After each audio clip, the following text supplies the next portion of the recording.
sociedade, consumismo e impactos socioambientais.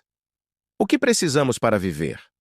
Coisas como comida, água, higiene e um lugar para morar são essenciais para a sobrevivência. No sistema capitalista em que vivemos, nós conseguimos essas coisas comprando-as, ou seja, trocando mercadorias por dinheiro. O dinheiro que as pessoas ganham, a renda, pode vir do trabalho, do aluguel de terras ou de investimentos financeiros, como em bancos. O problema é que nem todos têm o mesmo acesso a essa renda, e é aí que surgem as desigualdades sociais. Alguns têm muito dinheiro e outros têm pouco. Essa diferença é fundamental para o capitalismo. O sistema só funciona porque as pessoas precisam trabalhar para conseguir dinheiro, o que mantém a produção ativa. Quem trabalha recebe um salário, e as empresas ficam com o lucro da produção. Por causa disso, existem classes sociais diferentes. Algumas pessoas são donas dos meios de produção e buscam o maior lucro possível. Outras precisam vender sua força de trabalho para ter acesso à renda, ao dinheiro e assim comprar o necessário para viver. Normalmente, o dinheiro que vem do salário é menor do que o lucro, então os trabalhadores têm menos capacidade de compra. Isso cria uma diferença no que cada classe pode consumir. Uma renda alta permite que as pessoas comprem coisas que não são apenas necessidades básicas, como produtos de luxo. Esses itens são para as classes mais ricas e estão ligados ao desejo de ter e usar. Na verdade, nossas necessidades diárias não vão muito além de alguns poucos itens. Isso significa que o consumo não está ligado apenas ao que é vital para sobreviver, mas também a coisas que simplesmente queremos. O ponto principal não é consumir mais do que o estritamente necessário para sobreviver, pois isso acontece desde antes do capitalismo. O problema é que o mercado cria desigualdades, controlando como os produtos são distribuídos e limitando o acesso ao que é raro e não pode ser produzido em massa. Nesse sentido, o ato de consumir se torna uma atividade por si só, e não apenas uma necessidade, porque ele representa a posição social que alguém ocupa. Quem tem mais dinheiro sente a necessidade de consumir mais. Comprar apenas por desejo é chamado de consumismo. Esse comportamento pode causar problemas sociais, ambientais e até de saúde. O filósofo australiano Roman Krznaric diz que o consumismo se tornou a principal forma de pensar da nossa época, funcionando como um caminho para as pessoas se sentirem realizadas. Entender essas questões é essencial para analisar a sociedade de hoje. É importante diferenciar consumo e consumismo, refletir sobre seus impactos e descobrir como somos estimulados a consumir cada vez mais. Sociedade do consumo e as origens do mercado. A sociedade de consumo é aquela que atingiu um estágio avançado no capitalismo industrial. Nela, a produção de bens e serviços é muito alta, e essa grande disponibilidade aumenta as possibilidades e a vontade de consumir. O sociólogo polonês Zygmunt Bauman diz que a sociedade do consumo é o tipo de sociedade que promove e reforça um estilo de vida focado em consumir e ignora todas as outras opções culturais. Existe uma oferta de produtos muito maior do que a necessidade de uso, o que incentiva um comportamento consumista que padroniza a forma como as pessoas compram. Esse excesso de oferta fez com que as empresas desenvolvessem estratégias de marketing e propaganda muito fortes para atingir o público. As principais características dessa sociedade incluem mais produtos disponíveis do que a procura exige, táticas de marketing agressivas, facilidade para conseguir crédito e, consequentemente, muitas dívidas, produção de bens e serviços em grande escala, consumo em grandes volumes. O consumo é usado para mostrar a diferença entre as classes sociais. Estímulo constante ao consumismo. Até o fim da Idade Média, na Europa, ter acesso a vários bens estava ligado ao nascimento. A nobreza tinha muitos privilégios e vivia em condições melhores. Nessa época, Com o crescimento das cidades e do comércio, surgiu outra classe social, a burguesia. Com o tempo, a burguesia prosperou graças à ligação com as monarquias, as navegações e a colonização, acumulando muito capital ao longo dos séculos. Mas eles perceberam que só o poder financeiro não lhes daria o poder social que desejavam. Por isso, a burguesia desenvolveu seu próprio pensamento filosófico, que buscava, entre outras coisas, a liberdade individual e a participação política. Ideias como o iluminismo e o liberalismo econômico, apoiadas pela burguesia, defendiam mais liberdade de pensamento, criticavam o poder absoluto dos reis e valorizavam a razão.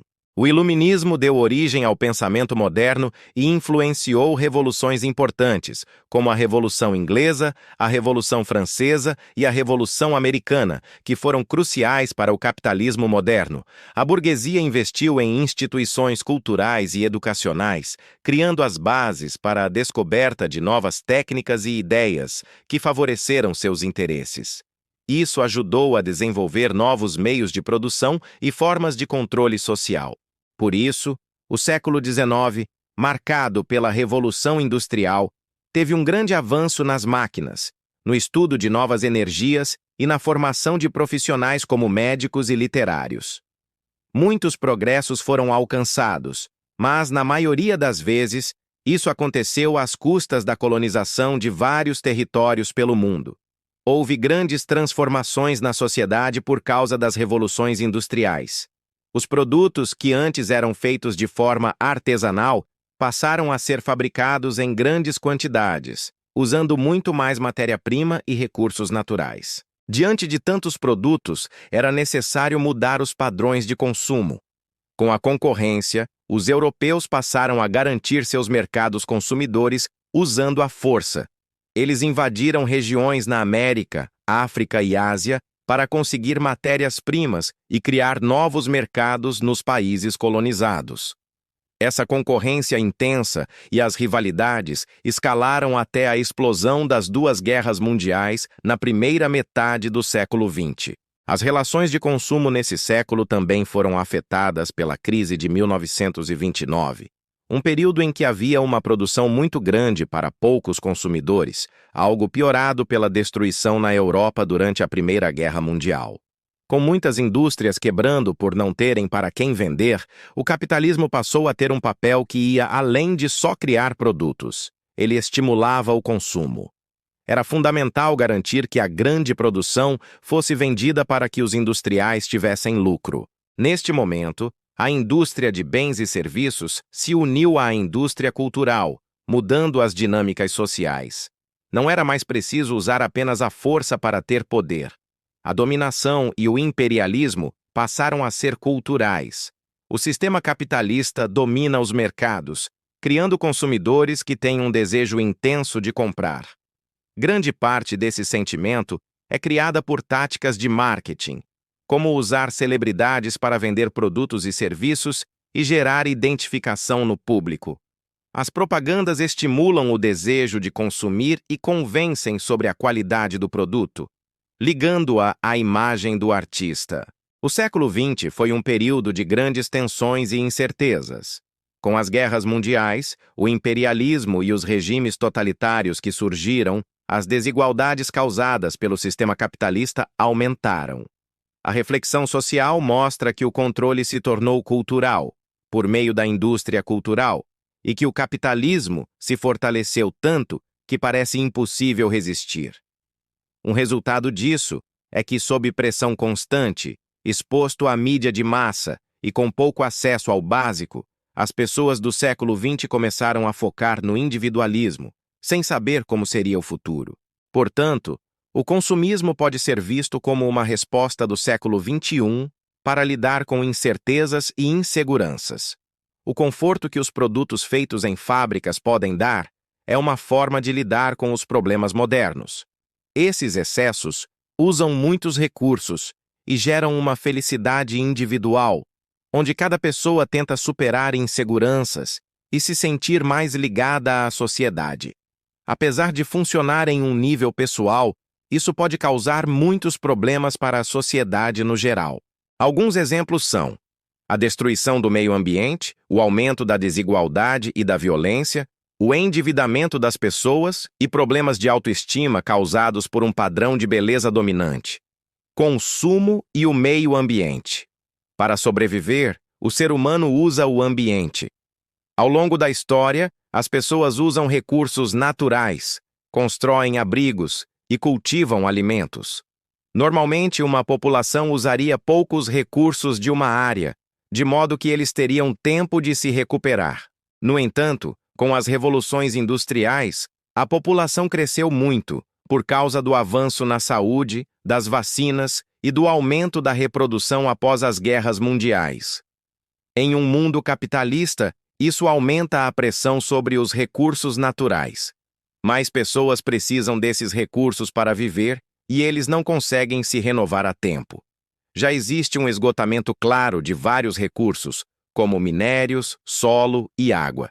Por isso, o consumo deve ser compatível com a quantidade de recursos naturais que temos e com a capacidade de produzir energia. Se isso não acontecer, a população pode enfrentar a falta de bens básicos para a sobrevivência. Um exemplo é a indústria da moda, que tem muitos problemas ligados ao consumo, especialmente devido à produção excessiva e irresponsável. Uma grande rede de roupas anunciou em 2021 que lançaria uma coleção nova a cada 24 horas. Essa indústria é responsável por 8% da emissão de gás carbônico na atmosfera, ficando atrás apenas do setor de petróleo. O poliéster, uma das fibras mais usadas, é responsável por uma grande quantidade de gases que causam o efeito estufa. A viscose, um tecido comum no Brasil, é produzida principalmente extraindo celulose de madeiras de crescimento rápido, e 30% disso vem de florestas nativas e ameaçadas de extinção. Além de toda essa necessidade de matéria-prima, nem tudo que é fabricado consegue ser vendido. Parte dessas roupas e tecidos, tanto de marcas de moda rápida quanto de luxo, é enviada para lixões ou é incinerada. Consequências sociais e individuais do consumismo. O consumismo também está ligado à vontade de pertencer e ser aceito na sociedade. Por isso, muitas pessoas compram por impulso e, às vezes, mais do que o dinheiro que ganham permite. No caso da moda, além dos impactos ambientais, há graves problemas sociais. Frequentemente, os trabalhadores da indústria de vestuário, principalmente mulheres, enfrentam jornadas de trabalho exaustivas, mal pagas e, muitas vezes, em condições de trabalho forçado. A exigência constante de consumo criada pelo capitalismo exige uma produção cada vez mais rápida, o que piora as condições de trabalho. A publicidade tem sido uma grande ferramenta para incentivar esse comportamento, mostrando produtos novos o tempo todo. Isso acontece com públicos de todas as idades, com muitas propagandas de brinquedos inspirados em personagens infantis. Isso distrai o público, criando uma ligação emocional com o ato de comprar. Outro fator são as novas formas fáceis de comprar. Pesquisas mostram que 70% dos brasileiros aumentaram suas compras online durante a pandemia, incluindo não só itens básicos, mas também roupas e outros produtos não essenciais. Os principais motivos para as compras durante a pandemia foram sentimentos como tédio, tristeza e solidão causados pelo isolamento social. Isso mostra um comportamento cada vez mais comum: usar as compras como uma forma de aliviar a angústia, a ansiedade e as frustrações. Essa condição de compulsão por compras já tem um nome: oneomania.